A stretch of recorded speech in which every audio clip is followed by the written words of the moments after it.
Welcome to Codex, a history of video games. My name is Tyler Osby. And I'm Mike Coletta. And this week, we are discussing a game that is newly near and dear to our hearts, a game series called Gears of War. Gears of War. You know, what's interesting about this is I had never really played these games at all, and I was all in the area of hype, like all around me. Like my brother's really into these games, but I never even touched it until we started playing them together, and I'm so glad we did. Yeah, they're all on Game Pass, so it's very easy to just like cruise through one to the next one because the campaigns aren't that long, which I think was probably pretty disappointing if you were really into the series back in the day because you waited like a year or two to get a new game and then it's like 6 hours of campaign. But when you're trying to blow through the whole series, short campaign is great. Yeah, I mean, this is super fun for us because I feel like we went through. So we've gone through 1, 2, 3, 4, Judgment, and I mean 1, 2, 3, 4, and Judgment, not in that order. Judgment was before 4, but now we're on 5, and I'm kind of sad it's gonna end. Yeah, me too. But Gears Tactics comes out in like a week. That's from true. This recording. So we actually got to kind of beat it sooner rather than later. Although Gears Tactics, I believe, is a prequel. Yeah, I think that's true. So maybe we don't need to for story purposes. No, we probably don't. But let's get into it. Starting with Gears of War 1, okay? Okay. That was released on November 7th, 2006 for the Xbox 360. And if you owned a PC, it would come out 1 year later for you on November 6th, 2007. Isn't that right? That's great, right? Yes, that's correct. Yeah, it was like exactly a year later. All the PC gamer people out there. I guess it's technically 1 day less than a year. No, November 7th, 2006 to November 6th, 2007. They just made it really confusing. 364 and a quarter days. Yep, pretty much. Exactly. So if you've been living under a rock for the last, 12 years or so, Gears of War is a third-person cover-based shooter, and it's all about a guy named Marcus Phoenix. And in the first game, just a short plot synopsis on how you get started. We're not going to do spoilers in this, I'm guessing, because some people might still want to play the game. I know the games are kind of old, but what do you think, Tyler? I think the more interesting thing about the games is not the plot, so I think we can kind of just gloss over it and not spoil too much. Basically, you play Marcus Phoenix. He's a soldier, but in this world, the soldiers are called Gears, and he was a former soldier in this group called Delta Squad. He's in prison. They don't tell you why. And then he gets released from prison to join his old squad, and his mission is to map the evil locust horde, which are like aliens, but they live underground, so they're not really aliens, I guess. And you eventually want to set off a light mass bomb, which would destroy the heart of the locust and defeat them forever. That's the goal of your game. So like 20 years before this game, I want to say it was like 20 years before, they had Emergence Day, where the locust, these like insectoid, they're not aliens because I guess they're from the planet that they're on. They call it Terra, right? Don't they say Terra? Yeah, it's Sarah. I think it's Sarah. And so they emerged like 20 years before this, and they totally took over everything, and it was a whole thing. And I think that's what Gears Tactics is about. It's about that whole it's about Emergence Day, which is pretty cool to me. But development-wise, it was the person who designed this game is Cliff Bleszinski, a very famous name now because he also designed Unreal Tournament games and he was with Epic for a very long time. But the fun thing about Gears of War that I didn't know is the first concept for this game was actually conceived around 2000, 2001, and it was called Unreal Warfare, and it was only multiplayer. They were trying to make a multiplayer game kind of like Unreal Tournament, and what ended up happening is time happened. And when they came back to the game later, they realized that those kind of arena shooters are sort of out. It's not really a thing anymore. Yeah. And that's when they decided to make it a not just single player, this co-op, but a campaign story-based game, essentially, that also has multiplayer. I think you can see that influence of Unreal Tournament on it, like, because the characters have that same sort of character design. Like all the characters in Unreal Tournament have these like gigantic shoulders or like huge people. And you all of the characters in Gears of War are the same way. Like these giant like armor things, almost like World of Warcraft characters, how they just have huge shoulders or like huge pauldrons on their shoulders. Yeah. Yeah, so you can kind of see a big influence of the Unreal series on Gears of War. The funny thing about that old Unreal game that it was going to be is it actually had like mechs and stuff in it, and there are mechs in Gears of War. To be fair, they just come much later. It's pretty cool though that they kind of started that way, and I'm glad they took their time, and we have Gears of War now because of it. According to the senior producer of the game, Rod Ferguson, the game was at one point intended to be a horror game that was influenced by Band of Brothers, the HBO TV show, Resident Evil 4, and Kill Switch, which, if you ask me, sounds really cool because I vaguely remember Kill Switch. Okay. Yeah, that was like the first game that had a real cover system, right? Yeah, that was the very first one. But I love that HBO show Band of Brothers, and mixing in Resident Evil with that sounds really cool too. Yeah, it sounds. I would say that the game is definitely a mix of like Band of Brothers, like the way they sort of, to varying levels of success, they sort of try to get you to care and love all of the characters in the game and how they're like all buddies and friends and stuff. And then Resident Evil 4. Because it's like third person shooter stuff, and then Kill Switch with the cover system. Like the only thing I just wouldn't call it a horror game at that point, but I think all those games definitely mix in. Yeah, it's definitely got the one fun other thing I read too is there was going to be a romance subplot in the first game, and that was dropped, which I find funny because what ends up happening is the romance subplot you just kind of picture in your head as being there ends up being there in the later games. Yeah. We all thought it, and then we're like, oh, we were right. Okay, good to know. There's another game that Cliff Bleszinski also said he cited it, and I don't know much about this game, but Bionic Commando was a big influence on the cover system. Did you ever play Bionic Commando? A little bit. That was like an NES game that got a really cool remake on the Xbox 360, probably in like 2009. Bionic Commando remastered.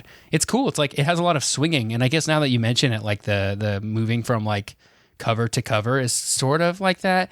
I don't know. That's kind of a stretch. Yeah, Cliff Bleszinski. The other one is a real stretch, and this is the one that was really surprising to me when I read this article on GameSpot called "The Legacy of Zelda," and the first person they interview in the article is Cliff Bleszinski, and he cites The Legend of Zelda as a major influence on Gears of War. And This is what he says. This is what the article is. This is a quote from the article. Despite the latter's frantic firefights and cover-based shooting, Bleszinski lists Zelda among its chief influences. The act of acquiring a new tool, in this case, a new weapon, and learning it, mastering it, and then using it to conquer a new area as the game progresses, is one of the Zelda series' design keystones. Zelda has its hookshot. Gears of War has its Hammer of Dawn. Wow, I'm going to have to hard disagree with that. I used the Lancer for the whole game. Huge stretch. Yeah, I use the Lancer. The Lancer, we're going to talk about this later. It's probably one of the greatest guns, I think, in the history of video games. Now that I've played this, I'm like all in love with the Lancer. We've played 5 Gears of War games, and I think so if we spent a total of like probably 30 hours playing Gears of War, I've probably spent 27 of those hours using the Lancer. I think the times we didn't have a Lancer was you and me being like, oh man, I lost my Lancer, and then frantically looking around the room trying to find another one and then keep it on with the story. The Lancer's great. Now, this next influence that Cliff Bleszinski cites does make a lot of sense, and that influence is Metal Gear. Because I feel like... feeling like a stretch to me. But I think it's the military complex aspect of it, because they both have that very similar theme to them. Sure, yeah, okay. Yeah, like, because I know you talk about in the Metal Gear episodes, we've talked about that a couple of them are a lot about how we use soldiers as like people that just die for lost causes. Yeah. And I feel like Gears of War definitely has that same vibe with how gears are used. They really hit a little bit on the nose there then with calling them gears, and then also COG is like another institution in there too. Like, yep. Wow. And they're not using those terms like ironically. They're like, that's what they're actually called in the series is gears and cogs. So it's like you're a little bit on the nose there, Cliffy B. Yeah, I mean, it even says so in that thing when I read it. It was like, I mean, because you just look at the title Metal Gear and then Gears of War. Not a really surprise there, you know. Yeah. But the total cost of development, by the way, for the first Gears game, this is according to Epic's Mark Rain, okay, person that works at Epic, was $10 million budget, and only 20 to 30 people worked on it. I wonder how much that is compared to other games of the time and I'd be curious. We should look up some other games of like 2006 and see how that matches up. I want to say like GTA 4 was at the time like the most expensive game ever made, and I think it was like $100 million. I might be making that up. I'm kind of just pulling that out of my top of my head, but no, I mean I think that's because Epic wasn't how big. I mean, Epic made Unreal Engine, right? Yeah, so that's their thing. Like Epic made they made the Unreal games, and those were like successful, like Unreal and Unreal Tournament. Those were all fairly successful. But what really got Epic there, like what makes them their money, I guess you could say, is that Unreal Engine, because every game is using the Unreal Engine. It's either using the Quake engine, especially at this point in time, like if you're talking late 90s to like mid 2000s, you're either using the Quake engine or the Unreal Engine, like pretty much exclusively. So they made a lot of money off of Unreal Engine. Yeah, it's pretty nuts. But and those figures too of budget don't include the costs of the proprietary Unreal Engine 3. Although Okay. I would think that because Epic owns Unreal, it wouldn't be that much. It might be one of those things where they charge them because it's like a department thing. But I don't know how much that costs. Yeah, but you also have to wonder how much did it cost Epic to make Unreal Engine 3 too, because that wasn't free for them to make. So it's like, here's how much Gears cost on top of the Unreal Engine, whereas any other company would have also had to make their own engine if they weren't like using or licensing another engine. That's a good point. So it's like, okay, cool. If you paid the development team $10 million to make Gears, but we're not counting how much we paid the development team that made the whole engine that the thing runs on, it's a little bit disingenuous. Oh yeah, that's a good point. It's a very good point, Tyler. The first time they actually showed off Gears of War, this is an interesting fact. This might be the fact of the episode for me because I didn't realize how much they influenced Microsoft. It was in a behind closed doors presentation by Epic Games to Microsoft at the 2005 GDC. Okay. Oh, wow. And the demo was presented as like a technology showcase for the Unreal 3 engine, and that it would run on the Xenon processor that would soon be in the not yet alive but soon to be existing Xbox 360. And it actually had a bunch of human soldiers patrolling a city at night that fell under ambush, very early looking Gears of War stuff. But that demo was so good, it helped Tim Sweeney, the founder of Epic Games, argue to Microsoft that they needed to double the memory of the Xbox 360 from 256 megabytes to 512 so they can run games like that. It's a good thing they did that. Yeah, if they didn't do that, the Xbox 360 might have been a lot less powerful because of it. Wow. So glad they did that. That might be the factoid of the episode, right? That's pretty good. Yeah, because that's a big deal. I mean, the Xbox 360 already, that generation was just a very long console generation, but think of how much worse it would have been if it had half the memory. Oh, yeah. I could see them doing some sort of expansion pack baloney, trying to give it more memory. That could be maybe a thing. So the decision that would ultimately cost Microsoft, like this would cost them tens of millions of dollars, to double the memory. To double the memory. But this would also allow games like Gears of War and a lot of other Xbox 360 games to run at 720p resolution, which at the time looks amazing. That was HD. I mean, if you hit 720p, you could write HD on that box and call it a day. That's right. So, regarding a sequel, this is after the launch, Cliff Bleszinski said he hoped for the game to expand actually into graphic novels and film. And then on November 21st, 2006, Microsoft corporate VP and global marketing and interactive entertainment business person, Jeff Bell, that has the longest title ever of any company I've ever heard. He did tell people that Gears of War was going to be a trilogy.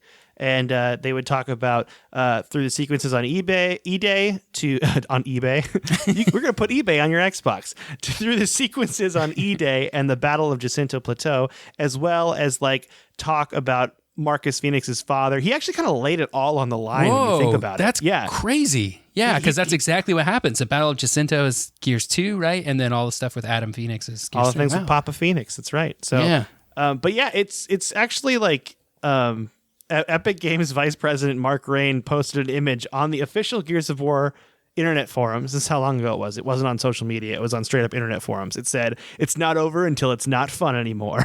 And in his view, he thought Gears of War may become like the next Halo series in terms of popularity. And I think it did. It's Halo and Gears. They're the two big Xbox. Yeah, it was right up there. Like, I don't know if I'd say it eclipsed Halo, but it definitely was like in the talks when you talk about like important Xbox franchises, like Gears of War is for sure right up there. I definitely have met people in my life that are like Gears people versus Halo people. Not like we have to start any more dumb internet flame wars, but I feel like that's a thing out there. That's because some people just like third person more than first person and vice versa. Yeah.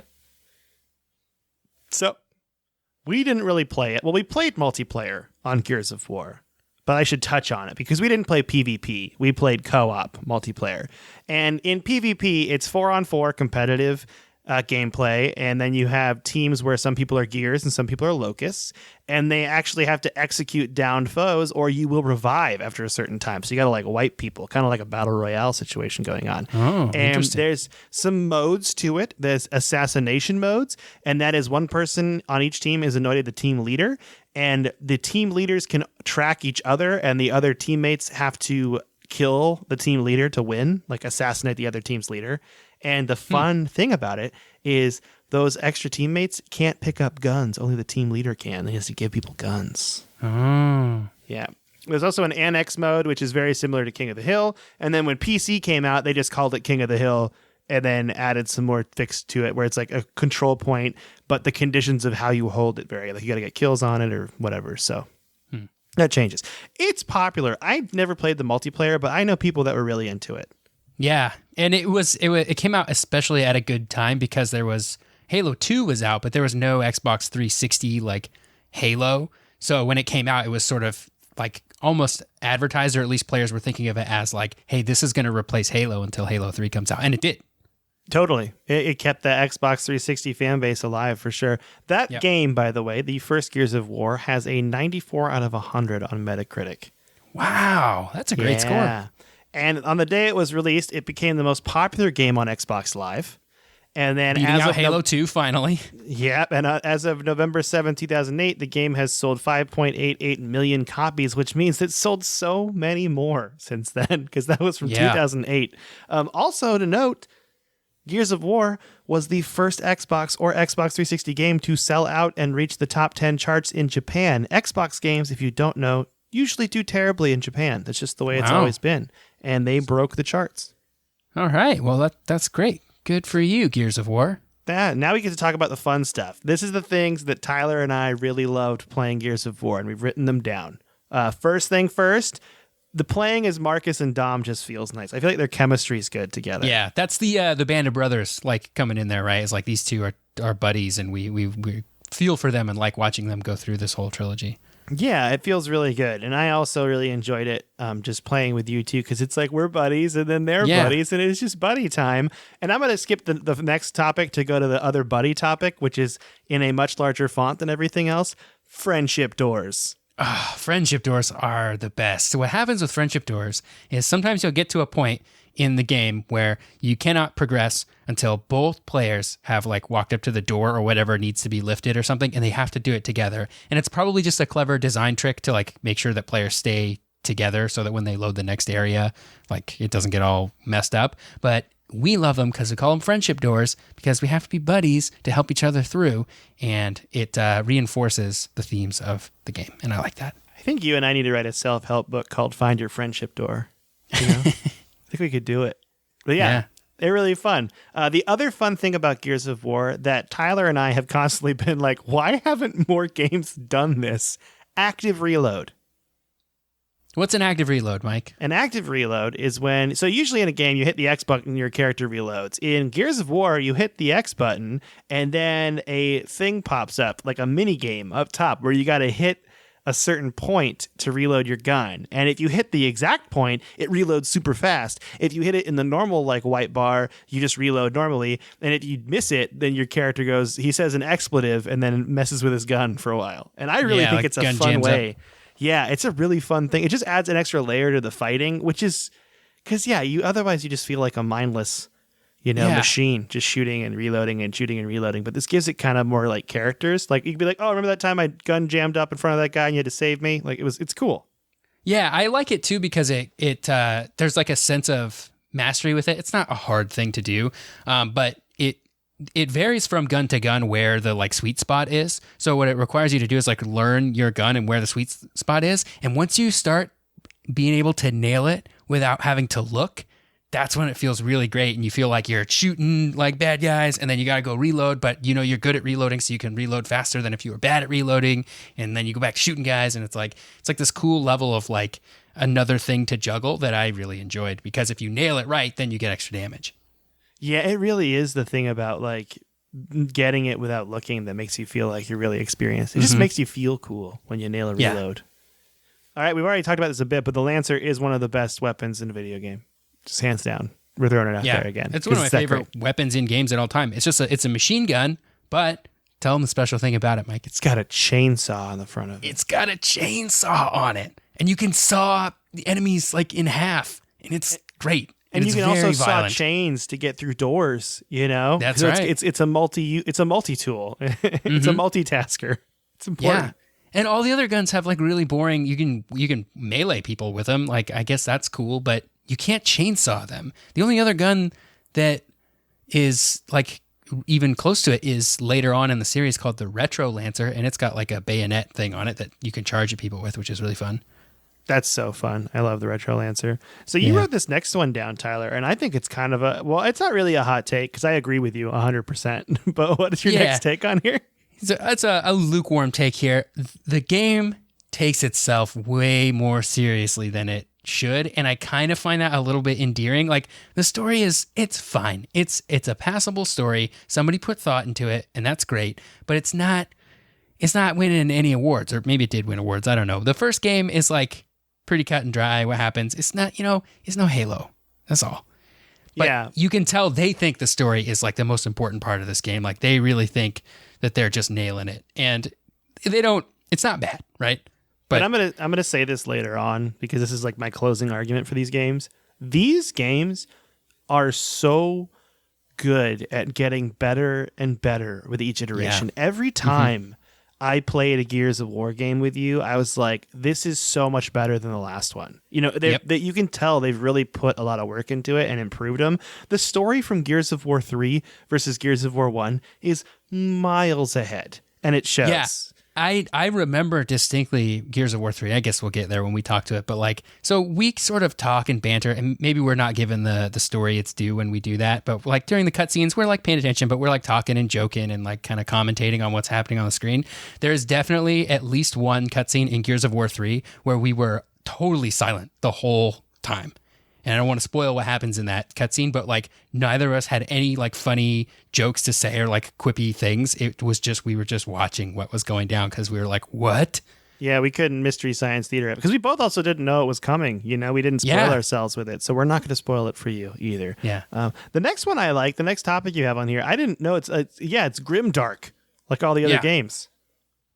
Yeah, like especially games around this time, like there was like this push for video games to be more mature and like tell mature stories, and they were all like gray and brown, and like a lot of them were like these military stories of like really trying to push this maturity angle because gamers were starting to grow up around this time. I mean, like just in general with games sort of becoming more mature and telling more stories, they kind of grow up with the people that play them. And so all the people that were playing Gears of War were probably playing video games when they were little kids, and they were little kid things. But like probably around Gears of War, I'd say most video game players were starting to become older and like wanting more out of their games. And so there was a real push to like meet that demand. Like, so I was like 16 when the first Gears of War came out, right? And so I think there's a window around that time of like 16 to probably 25-year-olds who were really looking for this like more grimdark thing, and Gears of War delivered in that time, you know? They did deliver. I agree with you. With that said, though, Jack the Robot is one of the cutest characters in any video game. He's great. You have to guard him all the time while he's like hacking something. I don't even mind. I think he's adorable. He's a little floating robot that can stealth. He's always with you, but he's just invisible, so no one ever shoots him. It's a very good mechanic to not ever worry about Jack. The one thing the last fact, and this kind of drove us nuts, but it's kind of funny now whenever we'd have to do it, is when you have to split up. Oh, yeah. Can you explain that to them? Because it's just so weird. Yeah, so there are several points in all of the games where you'll come up to like a fork in the road, right? And then it'll sort of give you this choice of like, do you want to go this way or this way? And you're not choosing which way to go for you and your buddy. The host of the game is choosing which way they're going to go, and then the buddy goes the other way. So in this game where we've been playing co-op for so long and like been having fun playing together, this is a point where we have to split up, and it's making us make the choice on how we want to split up. And I think what they were going for was this like, wow, cool, you can make choices in this game, and the game's different depending on your choices. But all it did was make us sad that we had to split up from each other. Yeah, we were there to play together. because when we first did it, I remember the first moment it happened. I was like, okay, Tyler, do you want to go to the sewers or the balcony? And you're like, let's go to the sewers. And I click sewers. And then I go to the sewers. It's like, Dom, you go to the balcony. And I'm like, what? This is a co-op game. Now we got to split up. Now we're playing our own single. And a lot of the times, like in the later games, it's like, oh, now you got to like, one person has to open the door for the other person and like keep you progressing. Yeah, there was some good, especially later on. There are some good like I have to help you. I'm over here and I have to help you do something by like covering you or like flipping a switch or doing something that helps you. But especially in the first game, it's just like, well, you guys are just going to go down different paths for like the next 10 minutes and then you'll meet up again and it's fine. And it's totally fine. We got some miscellaneous facts. Oh yeah, we want to do some miscellaneous facts. I'll start. Yeah. Okay. All right. Senior producer Rod Ferguson, who I mentioned before, actually injected himself in the game's narrative wherever he could. So when Marcus gets a perfect reload, he'll sometimes be like, nice. And that is 100% Rod Ferguson would say nice in the office all the time. And so he put it in the game as like a little trademark for himself. And I thought that was really funny. Awesome. That's good. Another miscellaneous fact here. I kind of touched on it a little bit before, but for a couple of years after the launch of the Xbox 360, Halo 2, which was an original Xbox game, was still at the top of the most played multiplayer games on Xbox Live. Like there were no 360 games that could touch it. Gears of War, which came out 2 years after Halo 2 in 2006, was the first game to topple Halo 2 and put it in second place. Yeah, the next part is it's got co-op. We talked about it before, but I feel like it's something we should stress, especially now. You should play co-op this game online with a friend. It's if you have Xbox, if you have Game Pass or Game Pass on PC, this is a great game to play with a friend. Yeah. 100%. Yep. And it was really good because, yeah, like Tyler wrote it down here, like the Halo series was the only really one to have co-op like that. And then it was super nice of them to throw it in, you know? Epic, I really think Epic saw like a hole in the Xbox's lineup. They were like, wait, you're not launching with a Halo game? We could be the next Halo game. You're not going to have a Halo game for like 3 years after the Xbox 360 comes out? Oh, we can be that. We can fill that gap. And they really thought they were going to be that next Halo. And they had some success there. I don't think they quite toppled Halo, but they were right in there, especially before Halo 3 came out. Yeah. Oh, this next thing you wrote down, by the way, in the facts, I had no idea. Oh, yeah. There was a PC version released a year later, which we talked about in 2007. The PC version had 5 new chapters that filled in some plot holes from the original game. And those chapters are included in the Ultimate Edition, which we'll talk about in a minute, that's on Xbox One and PC. But I think it's important to mention that the original PC port of Gears of War was released on Games for Windows Live. And in those days, if you bought a game on PC with Games for Windows Live, you got achievements, but they were separate achievements from the Xbox version. So you could play a game once on Xbox, get all the Xbox achievements, and then you could play it again on PC and get all the PC achievements, get double the gamer score. And I definitely did that with Fallout 3, and I don't feel bad about it. I feel like you're more of a hero because you did that and you admitted it on this podcast. You can't do it anymore. Games for Windows Live totally shut down. Any game that required it to like activate doesn't work anymore, which is a real bummer. Yeah, and now your Xbox beta games on your PC for Game Pass just go into the general achievements list on Xbox One. So yeah, Halo 2 had achievements for the game on the PC version. You could get like Xbox Live achievements, even though it was an original Xbox game with no achievements. If you played on PC, you can't do it anymore because Games for Windows Live doesn't exist. But for a time, you could. Yeah. So we already kind of touched on the like competitive multiplayer aspect of it a little bit before. Yep. But yeah, that is a very important part of Gears. But the last thing we want to talk about before we get into Ultimate Edition and how it's the way you should play the game now is this ad campaign that we all know and love, the trailer. Do you want to describe it to people? Yeah. So in 2006, so take yourselves back to 2006, or if you don't remember 2006, just imagine it's 2006. There was a famous commercial for Gears of War that showed almost no gameplay of the game, and it had no sound in it, no like guns shooting. It was just Marcus Phoenix like running through like sort of a burnt out like town, and there's like some aliens around. But what's happening in the background of this is just the Gary Jules version of Mad World by Tears for Fears, which if you've ever seen Donnie Darko, that's the song that plays at the end. It's a very, very sad sounding song. And I think what they were trying to do was like make people think that this was some sort of really like emotional and mature storyline for a game. It just made it like, it was so different from all the other games of that time, like the ad campaigns, because normally they would be like, this game's got guns and you're shooting guns and explosions and like you're gonna have so much fun with the guns and explosions. And Gears of War was just like, no, this game's so sad. You're just gonna cry the whole time. You're gonna cry your eyes out. Don't cry. Yeah. And I love that trailer. So it's a really good trailer, and it stuck out to a lot of people. I mean, we still remember it today, right? And how many trailers from 2006 do you remember? Oh man, none. This might be the only one. All the Gears ones, though. The Gears ones really. We're going to get into the other ones too, because they all really stand out for sure. Yep. So we touched on it before, but the Ultimate Edition is the way to play this game. We highly recommend you play the Ultimate Edition. You get the 5 extra chapters. It's on Game Pass. It was released on April 18th, 2016. So it's newer. It looks super nice if you play on PC or Xbox One X. Yeah, it'll look it's really on good. Xbox One and it's on PC, and it's the way to play. Plus it's on Game Pass. Yeah, check it out. Play the game. But now, let's move on to a little game called Gears of War 2. All right. So Gears of War 2 was released on Xbox 360 on November 7th, 2008. And in this one, Marcus and Phoenix and crew are back. And apparently that light mass bomb you worked so hard on in the first one just didn't work. So now all the locusts are trying to sink whole cities into the ground. And there's like this kind of this last stand at a town called Jacinto. And that's where you and Marcus are. And you got to go into the depths of the locust homeworld, essentially, underground, and like assault them in locust territory and try to defeat the big bad bosses. There were some new features to this Gears of War game, but they all pretty much consisted of new enemies and new weapon types. The one big major change, though, is the graphics were of much better quality between Gears of War 2 and Gears of War 1. We didn't really see that because we played Ultimate Edition, so if anything, it looked worse. Yeah, so we got a downgrade. Yeah, we definitely got a downgrade. But in this game, people's faces looked a lot better, and actually Jack plays people on a TV screen on his body. You know, we all love Jack the Robot, and that looked really good at the time. People were like, oh, that looks so good.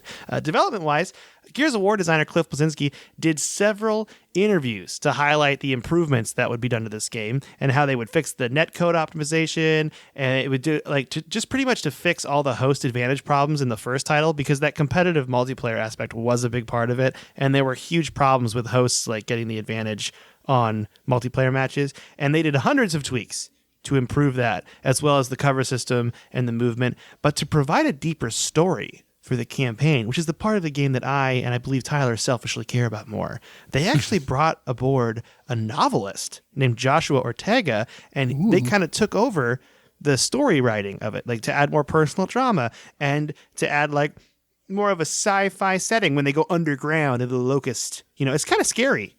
Yeah. I was scared. Were you scared?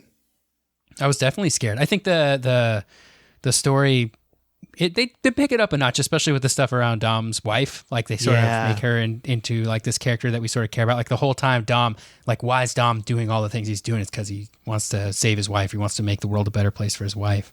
He's got to go find her, and he works to finding his wife. That's like a subplot in the whole thing, and it's really good, you know. Like, and it also has this moment of like morality with what you're doing. You know, you're like, am I doing the right thing? All that stuff. The overarching goal is a very much a like, how many people is it worth sacrificing to save the world, right? Like the needs of the few outweigh the needs, or the needs of the many outweigh the needs of the few. And like you finish the game, you're like, I guess we did what we needed to do, but man, at what cost, right? Yeah. So there's some moral ambiguity there. Yeah. I really thought the story succeeded much more in this one than the previous one. It just felt like they actually tried more. One thing about the music, it was done by a guy named Steve Jablonski, so got to give him some props. But this fact was really funny to me. So apparently Epic Games was like considered making the game easier, because apparently in the original Gears of War for Xbox 360, casual was not casual. So once again, another quote from Rod Ferguson, the senior producer. He said, quote, "We overshot on the casual difficulty at a game that was a little harder than we intended." So I think I'm glad we played it on casual on Ultimate Edition, you know? Yeah, I'm sure that they fixed it, but it makes me kind of want to go back and play it on like casual. What was the original casual? And we can see how the story is without those 5 chapters. And we can get a real sense of what the graphical jump between the first Gears of War and the second one really was. Oh, man, it looked crazy. Multiplayer-wise, they changed some things up. Now, instead of 4-on-4, matches are 5-on-5. And they added 3 new modes. So Guardian is a modified version of Assassination for the original Gears of War, but it allows players to continue fighting after the leader has been killed, but losing the ability to respawn. So if your leader's killed, you can't respawn. Wingman splits all 10 players into 5 teams of 2, and both members of a team play as the same character. Isn't that weird? Okay. So it's like two Doms or 2 Marcus Phoenixes running around. Submission was formerly known as Meat Flag, which is a disgusting name for a multiplayer. You can't say that. Yeah, that's gross. It's a version of Capture the Flag in which players attempt to down an enemy that's like controlled by the game's AI and then move that enemy's body to their team's base. So you got to kill a locust and then fight your friends for the body. Horde mode was the biggest new addition to Gears of War 2, though. And Horde mode, I feel like a lot of times people say a Horde mode as like referencing this game because this is one of the earlier iterations. It's like a genre of co-op multiplayer games now. Yeah, so if you don't know, you fight off ways of attacking locusts together with friends, and each wave becomes more and more difficult. And Horde mode is definitely supposed to be like a fun thing to do like with friends, but you can also definitely play it alone, and it's just kind of see how long you survive. It's like a challenge, It reminds me of the invasion mode in Unreal Tournament. 2004 is the one I played, but it might be in earlier ones. So there's some Epic Games had a little bit of experience making this type of game already. Yeah, that's good stuff. That's good to know. I didn't know that. Critically speaking, Gears of War 2 has a 93 out of 100 on Metacritic. And as of May 7, 2009, Gears of War 2 has sold over 5 million units. Once again, very old date, probably way more than that now. I guess the resurgence of just putting it on like Xbox One store made it go up a ton as well because people love this game. I want to replay it. Yeah. So some of my favorite things from this game. 1, big scary worm level.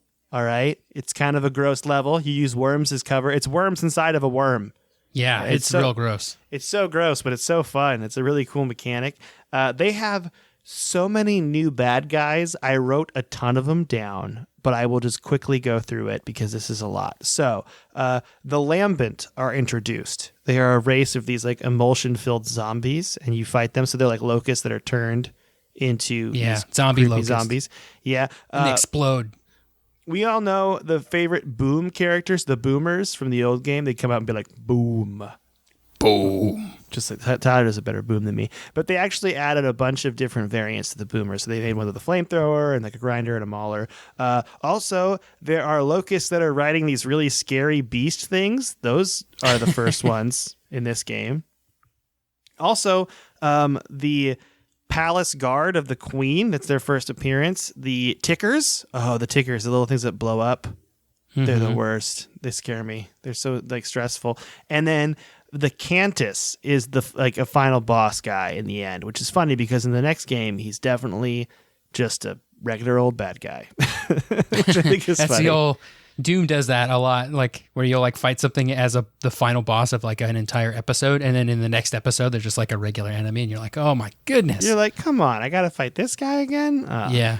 There are some new weapons though in Gears of War 2. The Boom Shield, which is pretty cool. You have a pistol and you hide behind a shield and you can kind of like always have cover. The Butcher Cleaver, which I couldn't really figure out when we played it. I had trouble with it. The Dual Chainsaw Staff, which I never saw, which makes me think it's a multiplayer only weapon. The Ink Grenade, the Mulcher, which is really great, and then the Flamethrower, which is so fun. Oh yeah, the Flamethrower is great. So Gears of War also had another somber ad, but this time it used a Dvochka song. I think it's like How This Will End or How This Ends. Yeah. But this one I think is better than the Mad World one because this one truly has no sound whatsoever, and they're all like getting ready to essentially drop underground and get shot into the earth through these like cannon things before they fight, and it like really gets you pumped. It's a really cool story. The first one just has Marcus in it, and so like it's cool to see Marcus, but you don't really know anything about him when it happens, and you don't really get a sense of his personality. But in this game, the trailer for the second game, there's like 3 or 4 of them there, and they all kind of share some looks, and you get a sense of like how each one is sort of dealing with what's happening. and it's nice. It's a little bit more character building. Yeah, and as you mentioned before, like that trailer has Dom like holding a picture of his wife too, so you like kind of see what's going on. You know, it's really neat. I like it a lot. There was no PC port for this one. I didn't know that. Nope. The first one was not just done very well on PC. I don't remember it doing well. I want to say there was some kind of controversy either around Games for Windows Live or maybe it was just a really bad PC port or something. But I don't remember it being very popular on PC because of reasons. I don't know. Yeah, and currently the only way to play Gears of War 2, 3, or Judgment is on an Xbox, I believe. You cannot play those on PC. You have to play them on either the original discs for Xbox 360 or you have to play them downloaded to Xbox One. Yeah. And they are all on Game Pass and they all run on Xbox One, so. Yeah, and they run pretty well. We never had troubles with them. Yeah, they run great. So. Yeah, and they're all enhanced for the Xbox One X except for Judgment. So they're all like 4K. If you have an Xbox One X and a 4K TV, they look great. The only annoying part is trying to get your Xbox like to join. The secret, I'll tell you all the secret right now. If you want to play co-op with your friends on Xbox Live on Xbox One, here's what you got to do. Add each other in an Xbox One menu party. So you have that voice chat. Then you both go into Gears of War and then you join someone. Like one of you just join. That's the fast way to get you got to you do the party. No, so the voice chat party is through the Xbox One interface. And then the joining is through the Xbox 360 interface on your Xbox One that you get to by pressing both of the middle buttons on your controller at the same time. Not the Xbox button, but where the start and select buttons are. Press those at the same time. That's how you get there. Yeah, Tyler and I messed with it for a while. The first time we played Gears of War 2, I feel like. Yeah, and I feel like the first couple times we like got it on accident, and like it took us a while to figure out just how to do it. We're like, and then it works now. We were doing great with it by the time we hit Judgment, though. We really were crushing it for sure. Yeah, we were experts by then. So this is a cool fact that you wrote down about the Xbox Live records.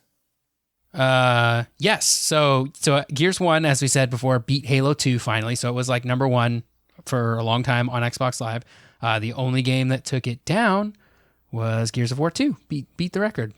I'm kind of surprised that like Call of Duty Modern Warfare didn't do that now that I'm looking at this. Yeah, that's around this time for sure, right? Yeah, that was 2007. So maybe this fact is wrong. So take it with a grain of salt. Maybe we'll look. Well, I think it just beat the Xbox Live records for Gears 1. Is what I gathered from the facts. It did better than Gears 1, but maybe it's not holding all the... Yeah, okay. That makes sense. Because Call of Duty Modern Warfare was huge. I agree with you there. Yeah. I don't think it would. And Halo 3 probably crushed everything too. So you're probably right. That's probably what that fact is. So yeah, if you want to play Gears of War 2, get yourself either an old disc and play it on 360 like a champion, or also play it on Xbox One like a champion. Both of them make you a champion. Grab a friend. It's worth it. It's definitely worth it.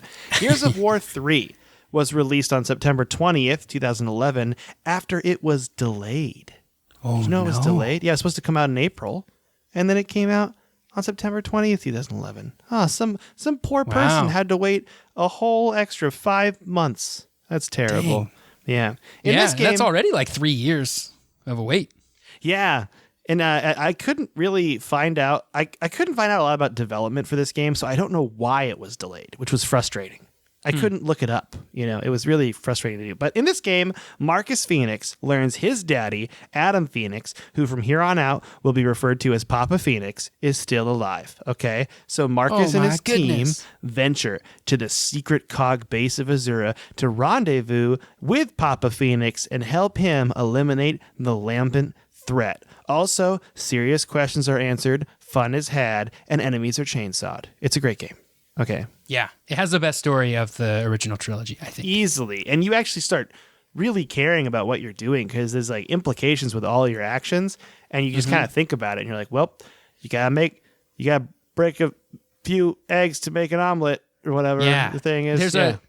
There's a real sense of how what you're doing in your missions affect the wider world. Not that you get like choice in how these things go down, but you get like in the first Gears of War, it's very much like everybody just talks about what's happening right now, and then like how do we get to the next point. By the time you're in Gears of War 3, you know exactly like what the overall strategy is that the the team is trying to do and how each piece sort of fits into it. And then you can kind of, in Gears 3, they kind of jump around to different squads too. So you'll like do a thing as one squad and then it'll like go back in time and you'll play as another squad during that same period of time and like sort of see it from a different perspective, which is really cool. Yeah, I really dug the story in Gears of War 3. There are some new enemies in Gears of War 3, a lot of new Lambent enemies to fight. Also, these Savage Locusts, which are like more hardcore versions of the old Locusts, so like Savage Boomer, Savage Cantus. There's also Siege Beasts, which are gross. They're these like living they're like catapults. living trebuchets. Yeah, disgusting. They're disgusting. And there's the dirigibles that are like skin but filled with air that you float around on that are also disgusting. Those are also gross. I don't like those at all. Yeah. And the funny part, it's called an armored Cantus, but it's 100% the boss you fight at the end of Gears of War 2, but now they're just normal enemies and you have to fight them by like throwing grenades at them. Then they open their mouths angrily at you and you shoot their mouths and then they die. That's how it works. There are some new weapons in here, but we're not going to talk about the first big one because we love it so much. We're going to leave that for later. But the Digger is the first one. It's a pistol that shoots underground and then pops up when it finds a person. It's a very deadly weapon. That's neat. Incendiary grenades, one shot, which is really cool. It's like exactly what a one-shot sniper rifle. It kills everything in one shot, including big enemies mostly too. Yeah. The sawed-off shotgun, which is a really good weapon, also one-hits enemies. And then the Vulcan Gatling gun, which is a Gatling gun that the other person has to hold the backpack of ammo. It's a team. It's a friendship gun. Yeah, and there's like a mini game that they have to play to make sure that the ammo gets fed to the gun fast enough. And if you do it right, you can really just mow enemies down. It's great. Yeah, and what's cool is your AI friends will grab if you pick up the Vulcan, your AI friends will grab the ammo part of it to help you out. So you don't necessarily need a buddy there to do it, which I think is really neat. New to Gears of War 3, though, is the ability to tag enemy opponents. And if you do this, your AI friends will fight those enemies and shoot at them because they're marked. And your human friends in co-op will just be alerted to their location. So you can tag something for friends, which is always good. I don't think we ever did that. We never used it, and I never even knew it existed until I read it today. Yeah, it reminds me of the spotting mechanic that was in Battlefield Bad Company 2, where you could like spot enemies and they would get a little marker above their head and then your teammates could see them. And if they got a kill on somebody you had marked, you got like an assist point. It was really cool. Yeah. Yeah. I never actually used it, but it's a cool thing. Again, never played Bad Company 2. I feel like a loser. I know. It's the best Battlefield. I'm the worst. In Horde mode, you could also swap weapons and ammunition with other allies by just going up to them and taking their guns and weapons, which is nice. That's something that they added in most games now. Like with your AI friends, you can usually grab guns off of them. And that's new to the Gears of War series. I don't know if it's new to everything, but it was new at the time. Critically, Gears of War 3 has a 91 out of 100 on Metacritic. Wow. And so they're all just downhill. Yeah, they're all just super well received. And they genuinely do get better and better, as I said before. Like each one improves, and you should definitely play these games if you haven't.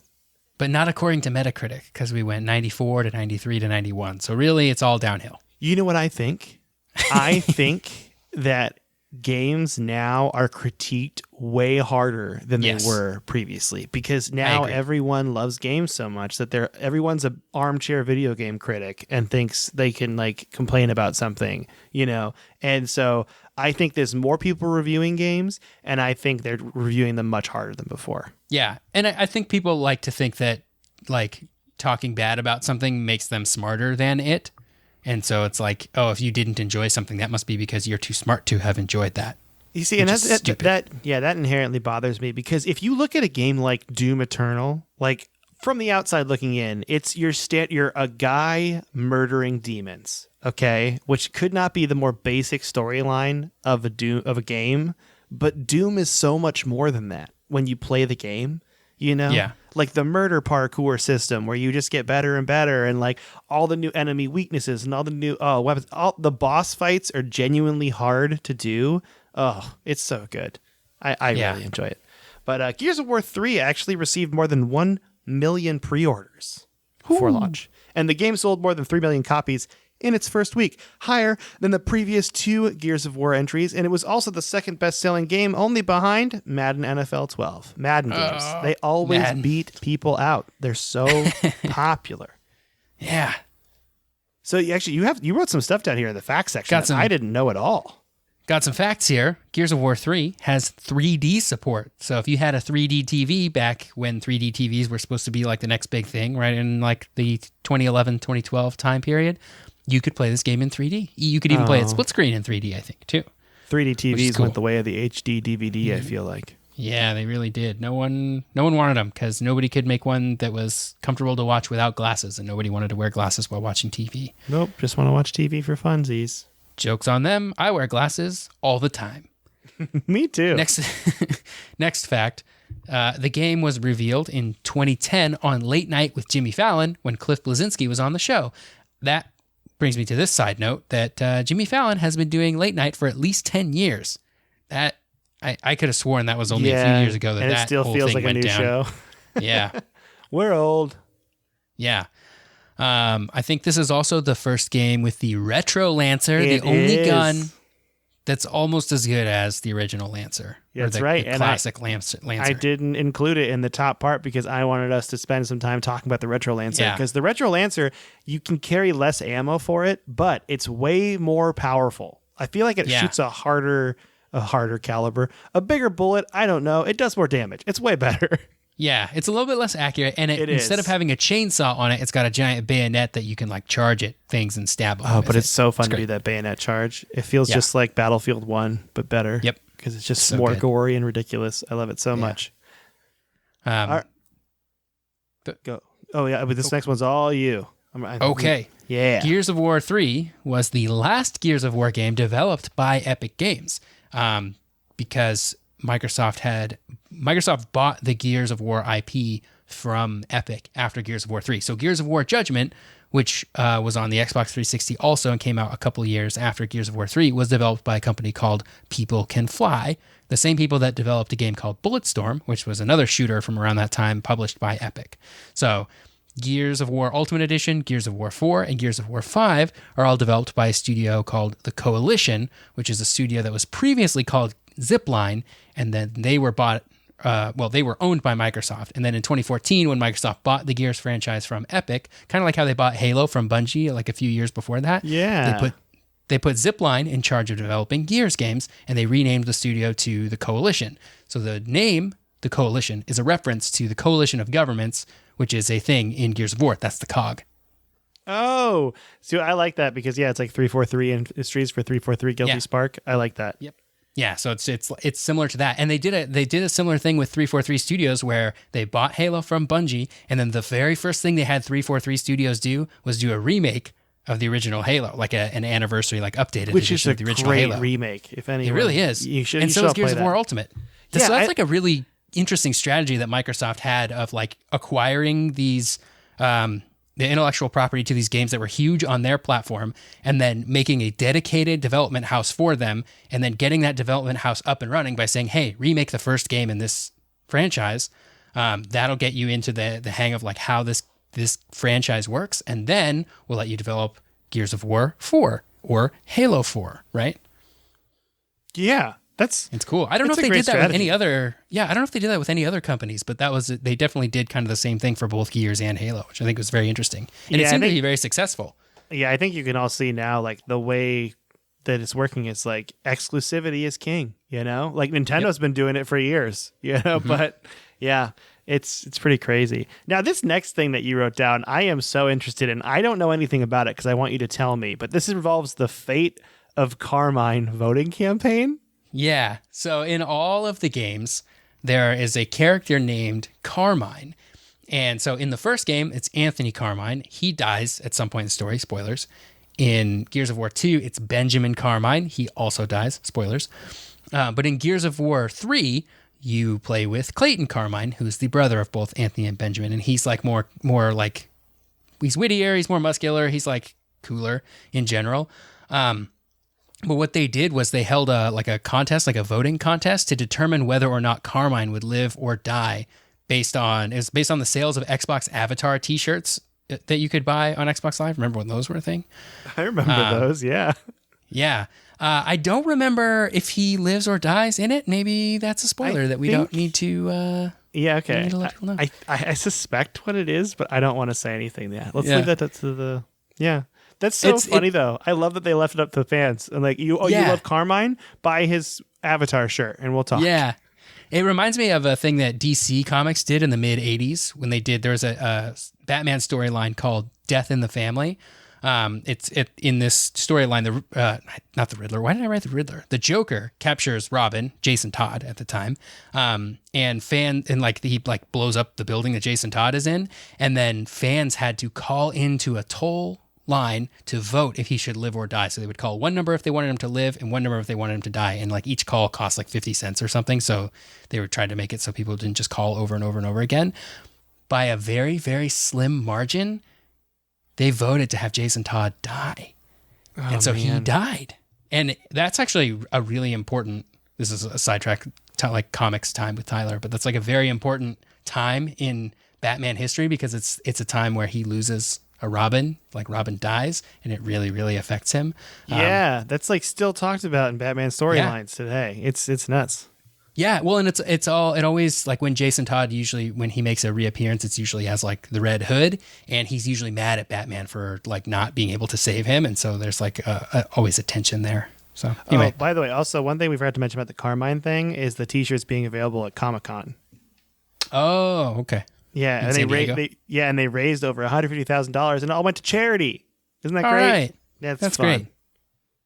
Playing with Carmine's fate, but giving it to charity. Mm-hmm. Okay, the next thing is so ridiculous.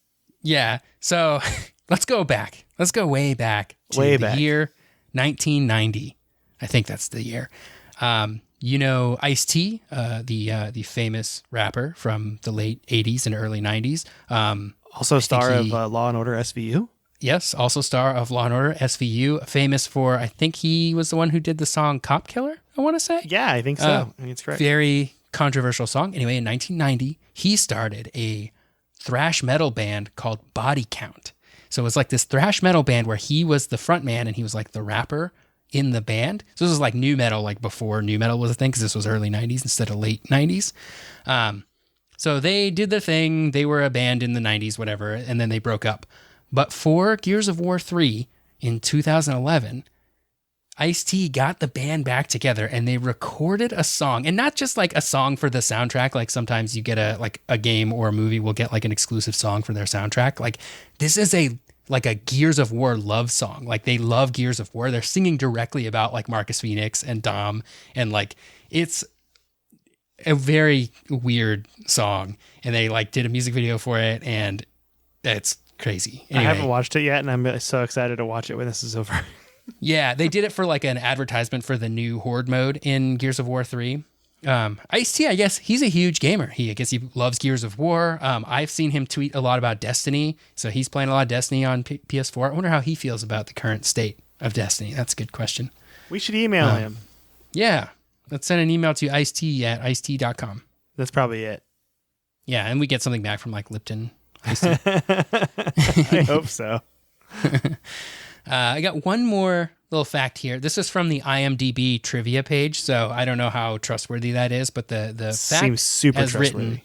The fact as written on IMDb is that Minnie Driver was originally hired to voice the supporting role of Samantha Byrne, but was fired from the role after it became apparent she could not shout loud enough while recording combat lines. Additionally, Drake was originally hired to voice the supporting role of Jace Stratton, but he blew his voice out recording combat lines as well. Well, I guess she didn't blow her voice out, but he had trouble recording combat lines too, and he decided to vacate the role. So in the end, both roles were voiced in the final product by Claudia Black and Michael B. Jordan. Michael B. Jordan. I assume that's the same Michael B. Jordan of like Creed fame, right? Yeah, and Black Panther. Yeah, Black Panther. Yeah. Gosh, that's great. Yeah, I don't know how true that trivia is. I didn't really verify it. It's just on the IMDb trivia page, and I thought it was funny that Minnie Driver couldn't yell loud enough to be Samantha Byrne. You know what? That's great. That's fantastic. That's a good fact. I like it. That's it for Gears of War, by the way. For 1, 2, and 3. If we did it again, we'd do 4 Judgment, which is a prequel, but kind of also a continuation of Gears of War 3. And then we would also do 5. I think we could do 5. I know it's new, but I feel like it's a part of history now, right? The game's kind of been out for a while, right? It's been out for like a year. Yeah, I feel like we could do it just to add something else in there. I'm worried if we do Yeah, we'll see. Yeah, it's our show. We can do whatever we want. We can break our own rules. It's our show. That's right. We're the captains now. Okay, but what you been playing this week? This week, I've been playing a lot of Final Fantasy VII Remake. That's pretty much it when I have some time to myself to play games. Also been playing Borderlands 3 with my SO and you now. We're all in Borderlands 3 together. I think we're about halfway through it, according to my calculations. I made my checklist on Trello, too, and we are over halfway through it. Yes. All right. So I've been doing that. And we're going to start up Gears of War 5 pretty soon. Did we finish Gears 4 this week or last week? It must have been last week. Yeah. So I've been playing Gears 4 with you, and then we still need to start Gears 5. It's a big download, smaller download than Gears of 4 though. So yeah, Gears 4 was like 130, and then Gears 5 was like 79. Yeah, gigs. So I guess they got more efficient. Yeah, I guess so. Interesting. Yeah. So yeah, I think that's basically it. What have you been playing, Mike? I have been playing I got Animal Crossing New Horizons, so I've been playing that when I can jump in there when my girlfriend's not playing it, because she really likes it, and I like it a lot because she's like figuring it all out, and then she tells me what I'm missing and what I need to do next because I have no idea. But it's really fun. I really like it. Tom Nook is still putting you into indentured servitude, but it's fine. He's really nice about it, so I guess that's a thing. Also, I've been playing some games on Xbox One that I kind of left behind for a little while. So I actually picked up the Outer Wilds again this week, and I played about 2 or 3 hours of that, trying to solve the mystery of this time loop. Yeah, I've heard that game is really good. It's really cool. It's really cool, man. I actually really am enjoying it as I discover things, but I kind of play it like an hour or two at a time, and then I put it down. But it's like a 12-hour game, so I only need to do that like probably 4 or 5 more times at this point, and then I'll be done with it. Been playing that a lot, playing a lot of Apex Legends, and then I downloaded Final Fantasy 15 because it was on Game Pass, but I haven't started it yet because I kind of want to beat Outer Wilds first and then move on. I want to move that thing over in the column, Yeah, I love Final Fantasy 15. I'm just a Final Fantasy fan. So I like all the games even when they say it's bad. I looked up. That's one of the shorter Final Fantasy games. Yeah, it's like 25 hours. When I played it, I think they've added some stuff with like DLC and stuff now, so you could probably play for a little bit longer than that. But it's definitely like half the length of a old school Final Fantasy game. And it was not well received, you said, by the fans? It was like, I think it was like lukewarm received. It was well received as a game, like just in a vacuum by itself. But I think as people who wanted like a higher quality bar from the Final Fantasy series, and it doesn't feel quite like a Final Fantasy game like that people want. I don't know. It's hard to like make people happy with a Final Fantasy game anymore because they're so different. There's always the people that are like, I like this style of Final Fantasy game, and anything that's not that sucks. And then other people like another style. And so it's like, it's kind of hard to please everyone. Although FF7 has been getting pretty good reviews across the board. So that's great. Well, they went for it, Yep. They've done some crazy stuff. Oh, man. Yeah. What a great time today talking about Gears of War, though. I really enjoyed it. I'm really glad we got to play those games together, and I'm looking forward to Gears 5, although I will be sad when it's over, like I said. Yeah. I know Gears Tactics is a thing, but it's not the same, And it's single player, too. I think there's no co-op or anything. There's no friendship doors. No friendship doors in Gears Tactics. So, if you want to email us, you can email us at codexhistorypodcast@gmail.com. We'll probably be doing more emails next week. Because this was kind of a long episode. I don't even notice for us. But we wanted to get it all in there, and really talk about it because it's our one. I've had so much fun. You could also rate, review, and subscribe to us wherever you listen to podcasts, Apple Podcasts, Google Play, Spotify. That means the world to us. Tyler is on Twitter at SneakerElf. I am on Twitter at Micoletta. I think that's it. Oh, next week's episode 100. Yeah, holy moly, we did it. We did it. We got a little something planned. I'm going to leave it open though. It's a surprise. Yeah. So I guess you'll have to see when we get there. But with that, you want to say bye to everybody, Tyler? Yeah, bye to everybody, Tyler.